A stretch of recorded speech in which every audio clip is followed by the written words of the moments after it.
Telugu మధురిమలు channel నుండి వచ్చే వీడియోలు మొదటగా చూడడం కోసం సబ్స్క్రైబ్ చేసి పక్కన బెల్ ఐకాన్పై క్లిక్ చేయండి. నమస్కారం, తెలుగు మధురిమలు ఛానల్కి స్వాగతం.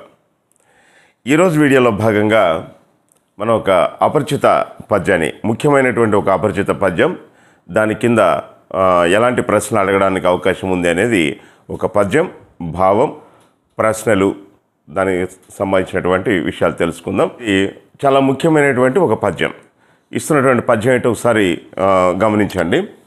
ఆత్మశుద్ధి లేని ఆచారమది ఎలా, బాండశుద్ధి లేని పాకమేల, చిత్తశుద్ధి లేని శివపూజలేలయ, విశ్వదాభిరామ వినురవేమ. ఇక్కడ పాఠాంతరం మనం ఏలయ అని కానీ ఏలరా అని కానీ ఉండొచ్చు. ఆత్మశుద్ధి లేని ఆచారమది ఎలా, బాండశుద్ధి లేని పాకమేల, చిత్తశుద్ధి లేని శివపూజలేలయ, విశ్వదాభిరామ వినురవేమ. సో దీని భావం ఒకసారి చూడండి.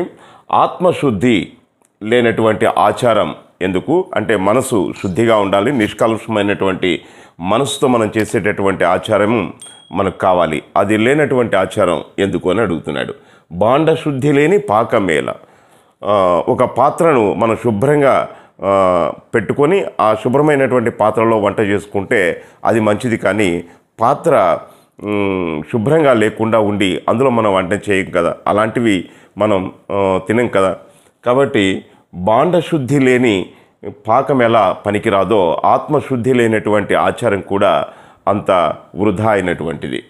చిత్తశుద్ధి లేని శివపూజలేలయ.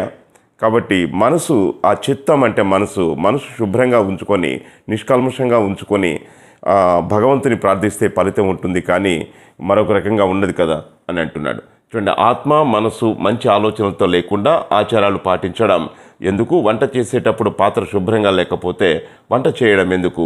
చిత్తం అనగా మనసులోని ఆలోచనలు, బుద్ధి నిర్మలంగా లేకపోతే శివపూజ చేయడం ఎందుకు అని అందులో ఉన్నటువంటి భావం. కాబట్టి ఆత్మ శుద్ధి లేనటువంటి ఆచారం ఎందుకు? బాండశుద్ధి లేని పాకం, బాండం అంటే పాత్ర శుభ్రంగా లేనప్పుడు ఆ వంట ఎందుకు? చిత్తశుద్ధి లేని శివపూజలేలయ, మనసు శుద్ధిగా లేనటువంటి శివపూజలు చేయడం ఎందుకు అని ఇక్కడ ప్రశ్నిస్తున్నారు వేమన. కాబట్టి ఇది పద్యము, దాని భావం. దాని కింద ప్రశ్నలు ఎలా అడగడానికి అవకాశం ఉందో ఒకసారి చూద్దాం. ఇక్కడ ప్రశ్నలు 6 ప్రశ్నలు ఇవ్వడం జరుగుతుంది. సాధారణంగా 5 ప్రశ్నలు అడుగుతారు. జనరల్ తెలుగు వాళ్ళకైతే 4 ప్రశ్నలు, అలా కాంపోజిట్ తెలుగు వాళ్ళకైతే 5 ప్రశ్నలు ఉంటాయి. సో ప్రశ్నలు ఎలా అడగడానికి అవకాశం ఉందో ఒకసారి చూడండి. ఆచారం ఎలా ఉండాలి? ఆచారము ఆత్మశుద్ధితో ఉండాలి. పాకమునకు ఏది అవసరం? పాకం అంటే వంట చేయడానికి ఏది అవసరం? బాండ శుద్ధి అవసరం, పాత్రను శుభ్రంగా ఉంచుకోవడం అనేది ముఖ్యం. శివపూజకు ఏది అవసరం? శివపూజకు చిత్తశుద్ధి అవసరం, మనసు పరిశుభ్రంగా ఉండాలి, అంటే నిష్కల్మషంగా ఉండాలి. ఈ పద్యానికి మకుటం ఏది అని అడుగుతున్నాడు. ఈ పద్యానికి మకుటం విశ్వదాభిరామ వినురవేమ.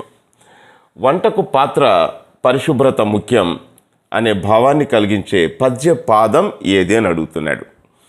బాండశుద్ధి లేని పాకమేల, ఇది ఆ భావాన్ని ఇచ్చేటటువంటి పద్యపాదం. ఈ పద్యం ఏ శతకంలోది అని అడుగుతున్నాడు. ఈ పద్యం వేమన శతకంలోనిది. ఇది ఆ పద్యము, భావము, దానికి సంబంధించినటువంటి ప్రశ్నలు. ఇది చాలా ముఖ్యమైనటువంటి అపరిచిత పద్యం. సో ఈ మరొక వీడియోలో ఇంకొక పద్యంతో మీ ముందుకు వస్తా. ఇప్పటికే చాలా అపరిచిత పద్యాలు ఇవ్వడం జరిగింది. ఒకసారి అవన్నీ కూడా వీడియోస్ ఉన్నాయి, అవన్నీ ఒకసారి చూడండి. ధన్యవాదాలు.